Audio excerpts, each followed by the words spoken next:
C'est un roman rude, émouvant, porté par une écriture explosive.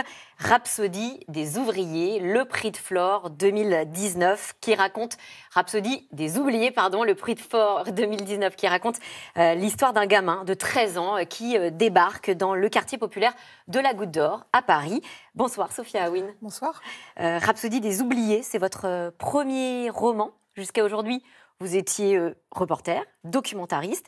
Votre livre fait sensation. Et alors, est-ce que c'est vrai, Sophia Aouine, que Françoise Dolto savait avant tout le monde que vous seriez écrivaine ? Cette prophétie de Dolto, elle arrive dans ma vie assez tard. J'ai été placée à l'âge de 1 an et demi dans ce qu'on appelle une pouponnière, dans l'aide sociale à l'enfance, l'équivalent de l'ASE aujourd'hui. Vous aviez 2 ans. La DAS, l'équivalent de l'ASE aujourd'hui, j'avais 2 ans.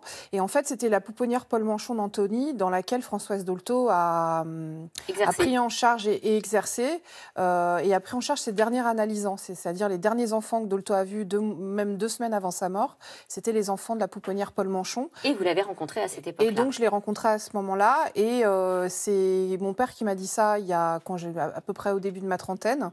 Et j'ai passé 20 ans à l'aide sociale à l'enfance dans différentes structures, foyers, familles d'accueil, etc. Donc, beaucoup de ruptures avec la famille. Et cet héritage, qui est le seul héritage positif que mon père m'a donné... phrase de Françoise Dolto. Cette phrase de Dolto, donc elle a dit... mon père m'a dit, quand tu étais petite, tu as rencontré Françoise Dolto. Elle a dit que tu écrirais des livres. Cette phrase, j'ai décidé un jour de la vérifier en ouvrant mon dossier de placement, donc aux archives départementales de l'aide sociale à l'enfance des Hauts-de-Seine. Et le jour où j'y suis allée, c'était il y a 2 ans, effectivement... Dans ce dossier-là, j'ai retrouvé des photos d'enfance, là où je n'en avais pas, là où ma mémoire ou mon roman familial avait été fracturé, et j'ai trouvé que j'avais bien rencontré Dolto. Donc aujourd'hui, je suis devenue écrivain. Elle a dit des livres. Donc, il y en aura d'autres. Il y en aura peut-être d'autres, j'espère, en tout cas. Elle n'avait pas dit des prix. Mais oui, non, cette prophétie, c'est une sorte de pied de nez au destin. Ouais. Et justement, vous dédiez ce livre au destin. Pourquoi le destin ? Par rapport à cette prophétie, par rapport aussi au fait d'être née non désirée, parce que je viens d'une culture, on va dire, ce qu'on appelle patriarcale du Sud. Et à la base, vos parents étaient algériens. Voilà. Et comme dans d'autres familles du Sud de la Méditerranée, ça peut être des Italiens, des Espagnols ou d'autres, des cultures portées par l'homme, on va dire, même si les femmes sont au centre du foyer, on préfère toujours les garçons aux filles.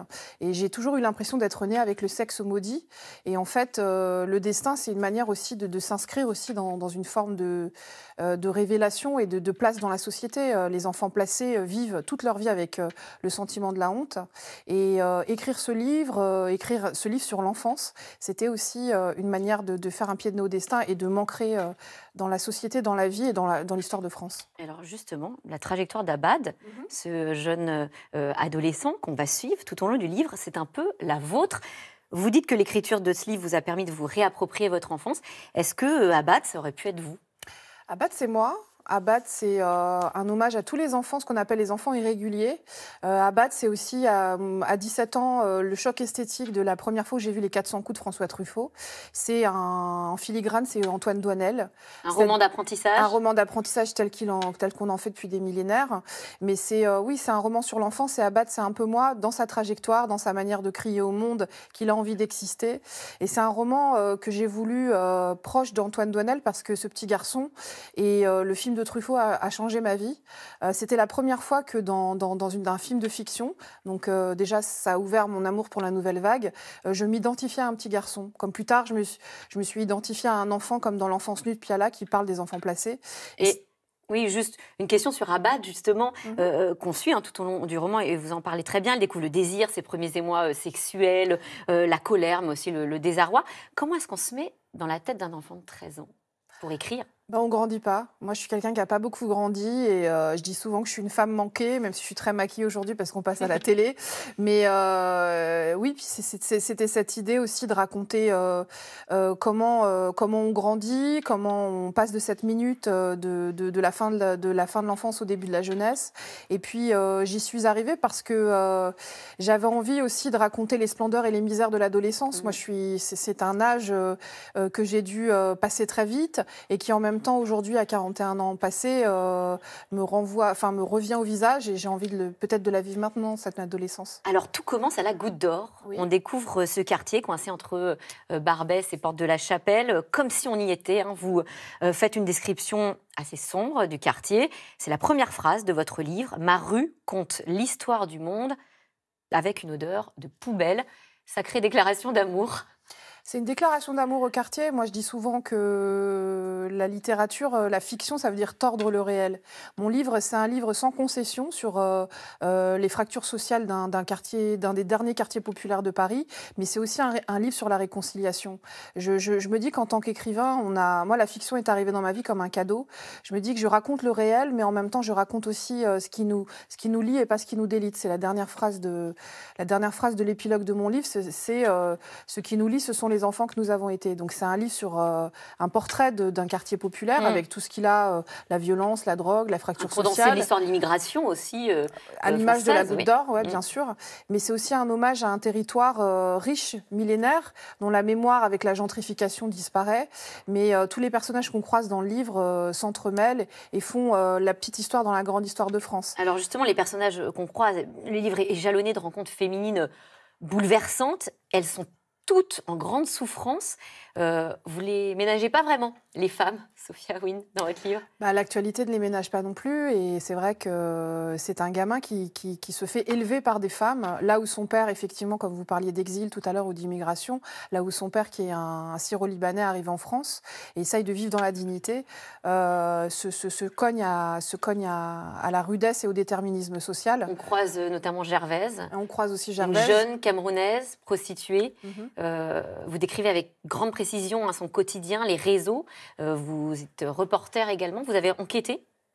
Rhapsodie des oubliés, c'est aussi, c'est vrai, je suis reporter documentariste à la radio et forcément il y a des bouts de moi, il y a des bouts de ma manière de regarder le monde et puis il y a 10 ans de balades nocturnes, il y a beaucoup de rencontres aussi de ces oubliés, où vous avez dit ouvriers tout à l'heure, mais oui, ça aurait pu être ça. C'était un lapsus révélateur. C'est un lapsus révélateur, bien sûr, et Émile Zola dans l'Assommoir, dans son grand livre sur le peuple, avec l'odeur du peuple, comme il disait, il campait déjà ce déterminisme-là et raconter la Gervaise de Zola et la transposer aujourd'hui dans la prostitution et dans la traite humaine des réseaux nigérians, c'était aussi une manière de rappeler que les ambitions du 19e siècle ou celles d'aujourd'hui sont les mêmes, c'est-à-dire de vivre dans la dignité.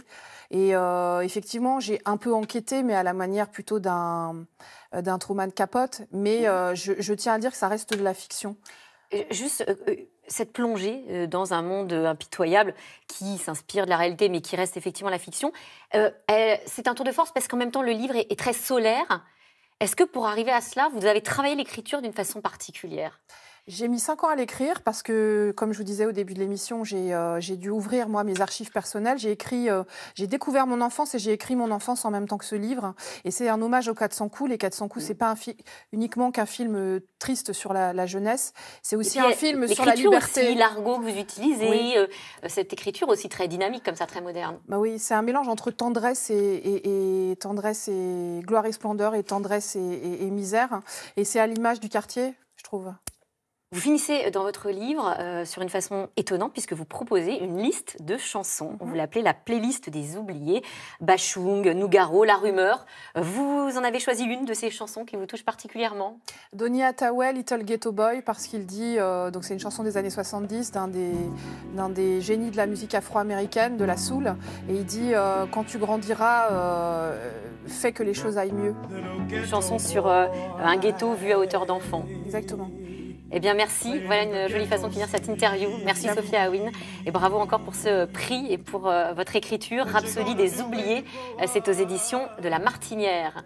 Tout de suite, c'est dans l'air avec Axel de Tarlé qui revient sur les ennuis de Donald Trump. L'enquête en vue de sa destitution accélère. Les auditions télévisées ont commencé mercredi. Elles sont parfois accablantes. Le combat pour l'élection de 2020 est lancé. C'est dans l'air est intitulé ce soir « Révélation, témoignage, Trump dans les cordes ». Bonne émission à vous et je vous dis à lundi.